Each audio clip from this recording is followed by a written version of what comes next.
지난 5월 EBS 방송사에서 방영하는 극한 직업이라는 프로그램이 있더라고요. 그것에 보면 가치의 재발견, 반품 가전과 재가공 상품 이런 편이 방송이 되었습니다. 이 내용 중에 보게 되면 재가공 상품 판매점이 소개가 되는데요. 환경과 또 뭐 여러 가지 사용감을 고려한 이러한 여러 가지 상품들이 소개가 됐습니다. 그런데 폴리에스터 가방 들어보셨는지 모르겠어요. 페트병을 이용해서 가방을 만들어서 판매를 하고요. 노트북 가방은 소방관의 방화복으로 재활용해서 만들어서 판매를 했습니다. 또 보니까 햇빛을 가리는 차양 있죠. 천막 그것을 가지고 가방을 만들기도 하고 짜투리 가죽을 이용해서 지갑을 만들어서 판매하는 이런 것들이 소개가 되었습니다.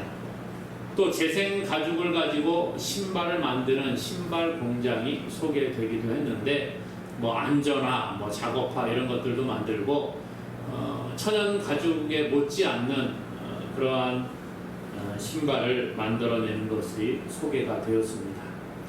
장인의 손을 거치게 되면 고물이 보물로 변하는 거예요. 장인의 손을 거치게 되니까 쓰레기와 같은 것들이 폼나는 제품으로 바뀌더라 그런 것이지요. 정말 장인이 손을 대면 여러 가지 좋은 물건들이 나오는 것을 보게 됩니다. 그런데 사람들이 이야기하는 말 가운데 이런 이야기 있더라고요. 사람은 고쳐 쓰는 게 아니다. 들어보셨지요? 사람은 고쳐 쓰는 게 아니다. 이런 말 하더라고요. 그만큼 사람의 생각을 바꾸고 행동을 바꾸는 게 어려움을 이야기해 줍니다. 부부 문제를 연구하는 세계적 권위자인 존 가트맨 심리학 교수가 이런 이야기했어요. 69%의 부부 싸움은 반복되는 문제로 다툰다. 그러니까 부부 싸움을 하는데 69%는 똑같은 문제를 가지고 싸운다는 거예요. 부부가 서로 바꿀 수 있다는 똑같은 생각을 가지고 항상 문제를 제기를 합니다. 언젠가 내 배우자가 바뀌겠지. 내가 이렇게 이야기하면 저 사람이 생각이 바뀌고 행동이 바뀔 거야 라고 생각하고 이야기를 한다는 거예요. 그런데 둘 다 생각이 똑같기 때문에 바뀌지가 않는다는 거예요. 평생 바뀔 거라는 기대를 가지고 이야기를 하는데 바뀌지 않기 때문에 싸움을 한다는 거죠. 그래서 이 가트맨 교수가 42년간 부부 문제를 연구하고 결론을 이렇게 내립니다. 결혼 생활에서의 다툼은 결코 해결될 수 없다. 재밌죠? 부부들은 오랜 세월에 걸쳐 서로의 마음을 바꿔보려고 노력한다. 그러나 이것은 불가능한 일이다. 이렇게 결론을 내리고 있습니다. 여러분 어떻게 생각하십니까? 정말 사람 바뀌는 게 어렵지요. 그래서 사람은 고쳐 쓰는 게 아니다. 이런 말도 합니다. 그러면 정말 사람이 바뀌지 않는 것일까? 장인의 손에서 고물이 보물이 되는 것처럼 하나님의 손에 인생이 붙잡히게 되면 그 인생이 보배롭게 쓰임받게 되는 줄로 믿습니다. 오늘 본문을 보게 되면요, 연약한 이 사람이 나오는데 이 연약한 사람 기드온이 하나님의 손에서 큰 용사로 바뀌게 되는 모습을 소개해 주고 있습니다. 오늘 하나님께서는 이렇게 연약한 기드온을 큰 용사로 바꾸신다는 거예요. 하나님께서는 다시 범죄한 이스라엘의 그 상황 가운데에서 기드온을 부르십니다. 그리고 미디안의 압제 가운데에서 이들을 구원할 계획을 세우게 되지요. 이스라엘 자손들이 하나님께 부르짖습니다. 하나님, 힘듭니다. 도와주세요. 그렇게 기도하니까 선지자를 보내어서 고통의 원인이 되는 죄를 지적을 합니다. 여러분, 왜 이런 고통이 왔습니까? 하나님께 범죄했기 때문이라는 거예요. 그래서 여러분 회개하십시오. 이러한 이야기를 앞에서 합니다. 그리고 이제 하나님은 기드온을 부르셔서 사사로 세우시고 그 기드온을 통해 미디안에서 이스라엘 백성들을 구원해 내시는 거예요. 오늘 본문에 보니까 범죄한 사람들은 하나님을 원망하기를 좋아합니다. 사람들은 하나님의 은혜를 너무 잘 잊어버린다는 거예요. 하나님께서 행하신 일과 하나님이 베푸신 은혜를 잊어버리고 세상으로 돌아가기를 잘하는 것이 우리의 모습이지요. 오늘 이스라엘 자손들을 보니까 하나님의 은혜를 잊어버리고 여호와의 목전에서 악을 행하였다, 그렇게 성경은 소개를 합니다. 하나님 앞에 죄악을 행함으로 하나님의 징계가 임하지요. 그 징계가 미디안에 의한 압제로 나타나게 되는 것을 봅니다. 징계의 원인이 무엇입니까? 이스라엘의 범죄였다는 거예요. 죄 때문에 하나님의 징계가 임한 겁니다. 그런데 사람들은 그것을 깨닫지 못하고 하나님을 원망하는 거예요. 하나님 살아계시면 왜 우리에게 이러한 고통을 주십니까? 오늘 본문의 주인공인 기드온도 자신들이 당하는 고통이 하나님 때문이라 그렇게 이야기합니다. 하나님 앞에 자신들이 불순종하고 우상을 숭배함으로 말미암아 미디안의 압제가 시작되었지만 깨닫지 못하는 거예요. 본문 13절에 보니까 기드온이 이런 얘기합니다. 오 나의 주여, 여호와께서 우리와 함께 계시면 어찌하여 이 모든 일이 우리에게 일어났나이까? 또 우리 조상들이 일찍이 우리에게 이르기를 여호와께서 우리를 애굽에서 올라오게 하신 것이 아니냐 한 그 모든 이적이 어디 있나이까? 이제 여호와께서 우리를 버리사 미디안의 손에 우리를 넘겨주셨나이다. 무슨 얘기합니까? 여호와 하나님이 계신다고 하면, 우리와 함께 계시다고 하면 왜 우리가 이렇게 미디안의 압제 가운데 있습니까? 하나님께 불평하는 거예요. 우리의 조상들 애굽에서 하나님이 이끌어내셨다고 하셨는데 그 하나님이 지금 어디에 있습니까? 하나님의 이적은 지금 왜 우리에게 안 나타납니까? 왜 우리를 미디안의 손에 넘겨주셨습니까? 하나님 힘없는 하나님 아닙니까? 이렇게 불평하고 원망한다는 거죠. 사실 이스라엘 백성들은요, 애굽에서 나와서 가나안 땅에 이 정착을 해서 살아가는데, 지금 이 기드온 세대는요 하나님의 그 이적을 경험하지 못한 세대라는 거예요. 출애굽할 때에 하나님의 그 이적과 기적, 홍해를 건너게 하신 그 하나님, 만나와 메추라기를 통해 먹이신 그 하나님, 목이 마르지 않도록 반석에서 물을 내신 그 하나님, 구름 기둥과 불 기둥으로 광야의 삶을 인도하시고 보호하신 그 하나님을 모르는 세대라는 거예요. 그렇기 때문에 오늘 이런 얘기합니다. 애굽에서 우리 조상들을 불러내신 그 하나님이 지금 어디에 있습니까? 하나님의 그 능력은 지금 어디 갔습니까? 하나님이 우리와 함께 계시면 왜 우리가 미디안의 압제 가운데서 고통받고 있어야 합니까? 이렇게 불평한다는 거예요. 항의하듯이 이야기합니다. 사실 이들은 하나님에 대해서, 여호와 하나님, 애굽에서 이끌어내신 그 하나님을 그냥 이야기를 통해 들은 거예요. 얘들아 잘 들어봐. 너네 할아버지 세대에, 그 할아버지 세대에 하나님께서 이러한 일을 행하셨어. 그런 이야기 들은 거예요. 그렇기 때문에 하나님을 자기가 정말 경험하지 못했습니다. 내가 경험한 하나님이 아니라 우리 조상들이 경험한 그 하나님, 그 하나님은 우리를 구원하셨고 우리를 인도하셨고 지금도 우리와 함께 하신단다, 이 이야기를 그냥 귀로 들었어요. 자기가 체험하지 못하고 듣기만 했습니다. 그래서 그들은요 하나님을 절실하게 믿지 않았습니다. 성경에 보니까 우상을 섬기고 이방 신상을 섬기는 가운데 있었습니다. 하나님을 떠났어요. 하나님의 목전에서 악을 행하여 우상을 섬겼다. 성경은 그렇게 소개합니다. 그러니까 하나님의 징계가 임하지요. 미디안의 손에 이스라엘을 붙이시는 거예요.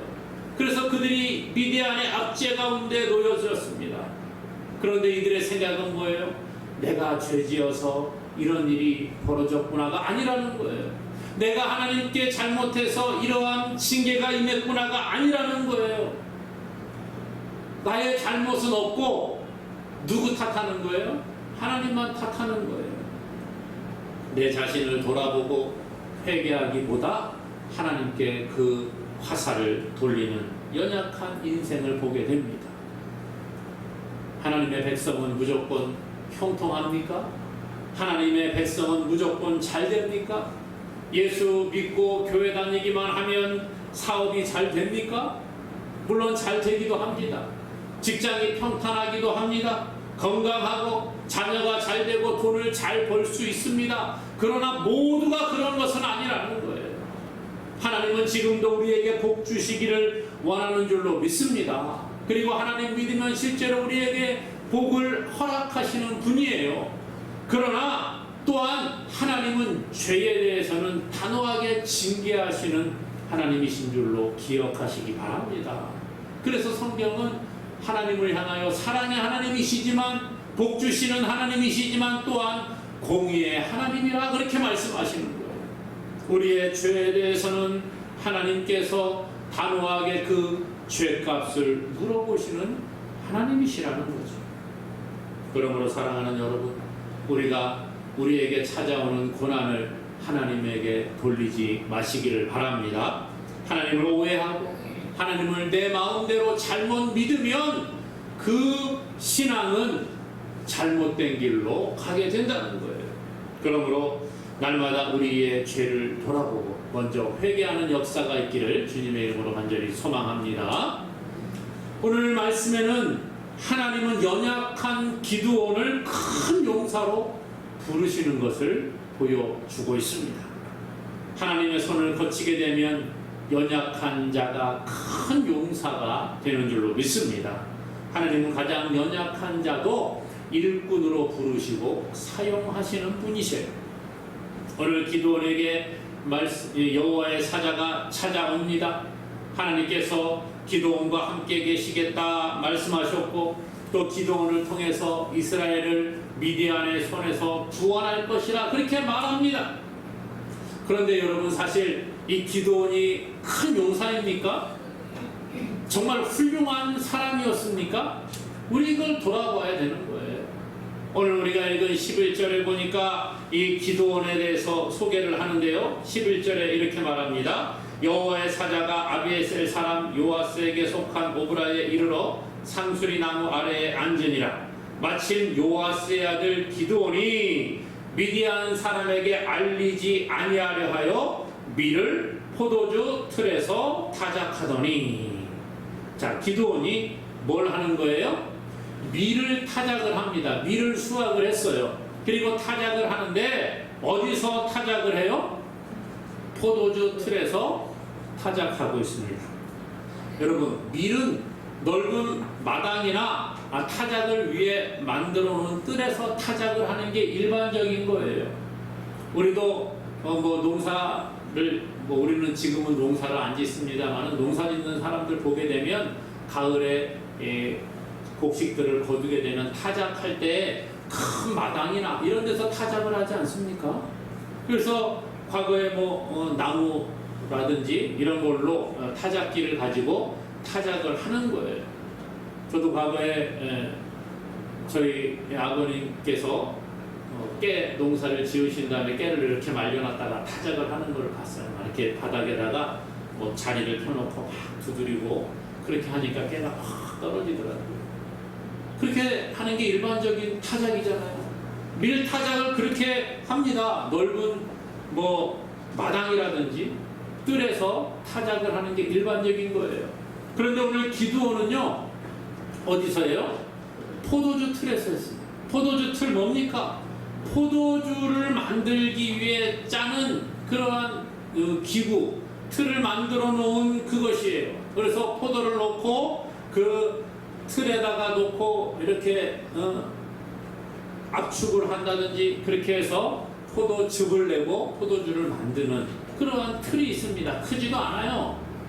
그곳에서 타작을 했어요. 왜요? 오늘 말씀에는 보니까 미디안 사람에게 알리지 아니하려 하여 포도주 틀에서 밀을 타작했다. 무슨 얘기입니까? 지금 이스라엘 사람들이 미디안의 압제하에 있어요. 미디안의 지배를 받고 있다는 거예요. 그러니까 미디안의 약탈이 심했다는 거예요. 농사를 지어서 밀을 수확을 하게 되면 저거 수확해서 이제 타작하네. 야, 이리 갖고 와. 다 뺏어가는 거예요. 식량을 빼앗아 갑니다. 추수한 것을 자기들이 다 약탈해 가는 거예요. 우리나라도 일제강점기 때 그런 일들이 있었잖아요. 저 군산에 가니까 정말 우리나라의 아픈 그 역사들을 이렇게 만들어 놓은 박물관이 있더라고요. 그런데 거기에 보니까요, 이 일제시대 때 우리나라의 그 쌀을 일본으로 다 가지고 가기 위해서 군산항을 통해서 가지고 가더라고요. 약탈해 가는 거지요. 미디안의 사람들이 이스라엘 백성들을 약탈하는 거예요. 그러니까 기드온이 밀을 수확을 했는데 미디안 사람들에게 걸리면 다 뺏기니까 뺏기지 않으려고 숨어서 포도주 만드는 틀에서 조용히 숨어서 타작을 하는 겁니다. 미디안 사람들을 무서워 숨어있는 연약한 모습을 보여준다는 거예요. 여러분, 이런 사람이 큰 용사입니까? 아니라는 거예요. 큰 용사라고 하면 당당하게 딱 하고 미디안 사람들이 오면 야, 어디 내 걸 뺏어가 그리고 막 싸워야죠. 이겨야죠. 그런데 그렇게 하지 않았어요. 미디안 사람들의 눈을 피해 포도주 틀에서 밀을 타작하는 연약한 기드온의 모습을 봅니다. 결코 큰 용사의 모습이 아니라는 거예요. 미디안을 두려워하고 우리와 같이 나약한 존재임을 우리가 성경을 통해 보게 됩니다.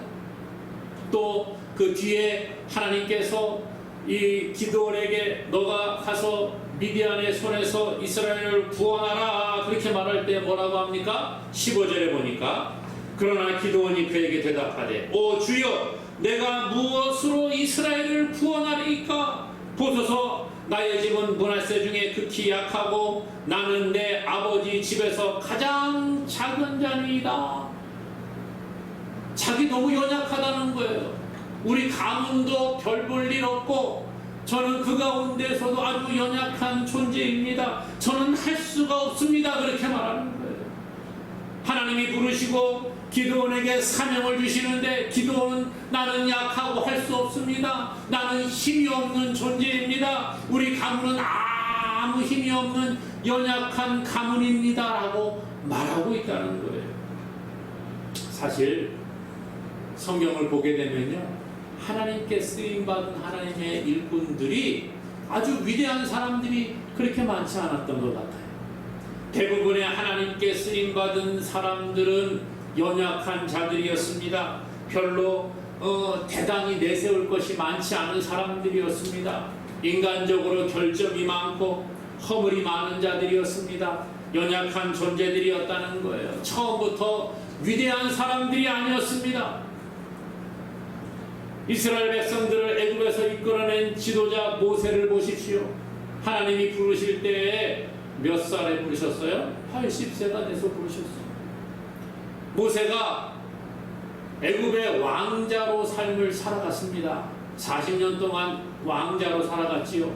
그때 지혜가 있었습니다. 힘이 있었습니다. 용맹한 모세였습니다. 불의를 보고 참지 못하고 막 혈기를 내고 사람을 때려서 죽일 정도의 그러한 사람이었어요. 그때 하나님이 부르신 게 아니에요. 언제 부르세요? 저 도망가가지고 나는 이제 아무것도 할 수 없구나. 양치는 늙은 80세의 늙은 노인이 되었을 때에 하나님이 그를 부르시는 거예요. 하나님께서 모세를 부르십니다. 너 가서 애굽왕 바로에게 가서 나의 말을 전하고 나의 백성들을 이끌어내라. 그러니까 뭐라 그래요? 모세가 말합니다. 하나님, 저는 입이 뻣뻣하고 혀가 둔한 사람입니다. 그러니까 하나님, 내가 너 형, 말 잘하는 형, 아론을 같이 붙여줄게요. 그랬더니 또 하나님 보낼 만한 사람 보내세요. 저는 안 됩니다. 그렇게 말합니다. 연약한 모세를 부르시는 거예요. 다윗을 하나님이 기름 부어 세우실 때 다윗이 어떨 때예요? 힘있고 용맹할 때 불렀습니까? 아니에요. 사무엘 선지자를 통해서 그 이새의 아들 가운데에서 기름 부어 왕으로 세워라 그래서 갑니다. 갔더니 그 이새의 아들들이 쭉 있어요. 아주 그냥 멋있고 힘있는 그러한 아들들이 쭉 있었습니다. 사무엘이 기름 부어 세우려고 하니까 야 아니다, 너 외모 보지 말아라, 외모 보지 말아라, 아니다 그랬어요.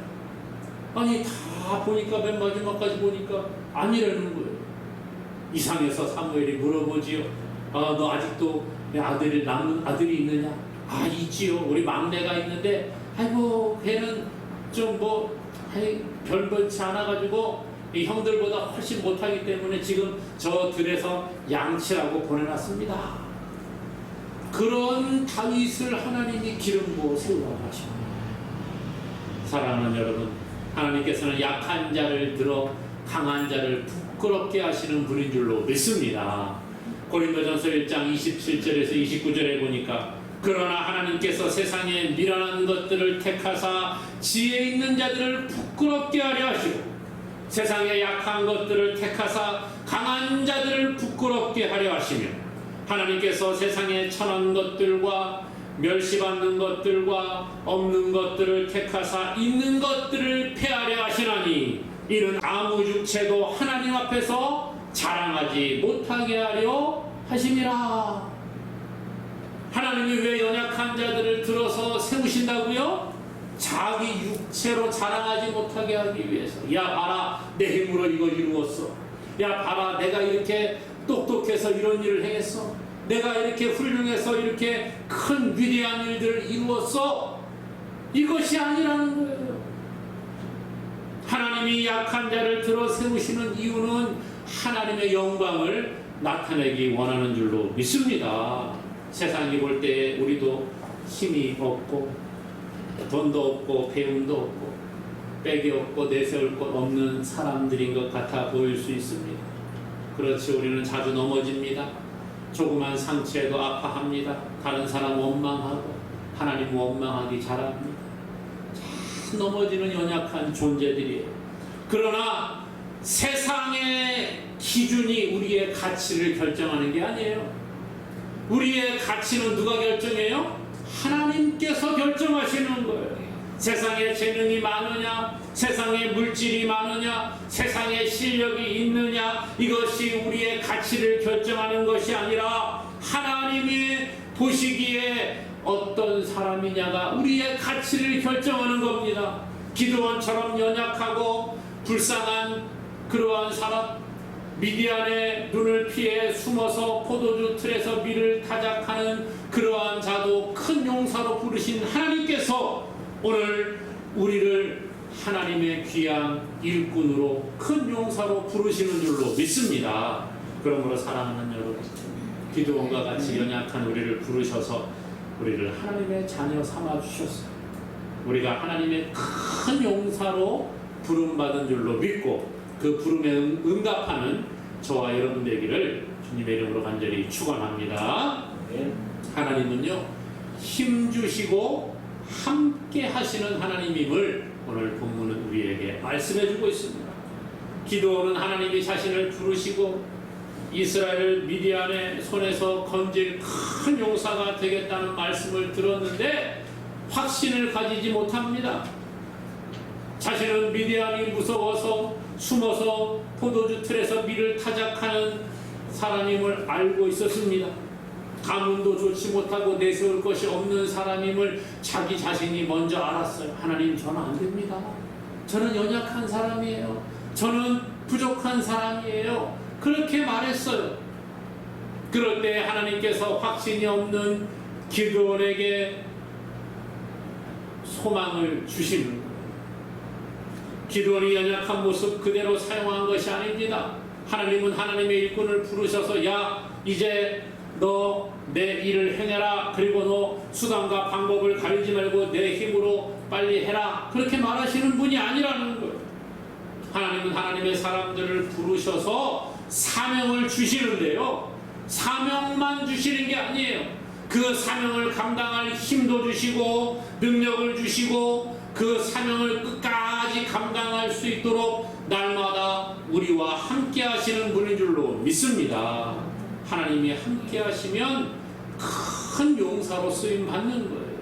본문 16절에 보니까요, 여호와께서 그에게 이르시되 내가 반드시 너와 함께 하리니, 뭐라고요? 반드시 너와 함께 하리니 내가 미디안 사람 치기를 한 사람 치듯 하리라 하시니라. 아멘. 하나님이 항상 함께 하신다는 거예요. 반드시 함께 하신다는 거예요. 기드온에게만 함께 하셨습니까? 아니요. 모세를 부르신 하나님께서 모세와 함께 하셨습니다. 하나님은 80세에 모세를 부르셔서 애굽왕 바로에게 가서 하나님의 능력을 행하라고 하십니다. 함께 형 아론을 붙여주시고 또 능력의 지팡이를 주셔서 지팡이를 통해 하나님의 이적이 나타나게 하시는 거예요. 하나님의 능력을 부으셔서 하나님의 역사를 이루도록 하신 줄로 믿습니다. 사랑하는 여러분, 우리가 약할 때 하나님의 능력이 우리를 통해 더 크게 나타나는 줄로 믿습니다. 바울은요, 하나님 주시는 능력이 자신이 약한 데서 온전히 나타난다 그렇게 말해주고 있어요. 우리는 약하지만 하나님은 능력의 하나님이신 줄로 믿습니다. 우리는 힘이 없지만 하나님은 전능하신 하나님이신 줄로 믿습니다. 이 전능하신 하나님이 우리와 함께 하시고 날마다 우리에게 능력을 주시기 때문에 우리가 능히 이기고 나아가게 되는 거예요. 빌립보 4장 13절, 내게 능력 주시는 자 안에서 내가 모든 것을 할 수 있느니라. 내게 능력 주신 그 하나님 안에서 우리가 모든 것을 행하는 것인 줄로 믿으시기 바랍니다. 사랑하는 여러분, 하나님께서는 우리 연약한 자들도 들어서 사용하십니다. 우리가 하나님의 손에 붙들리게 되면 하나님의 은혜 안에 있게 될 때에 우리도 큰 용사로 쓰임받게 되는 줄로 믿습니다. 그러므로 안 된다, 못한다, 할 수 없다 이런 생각 가지지 마시고 온전히 하나님께 순종함으로 하나님께 귀하게 쓰임받는 우리 모두가 될 수 있기를 주님의 이름으로 간절히 축원합니다.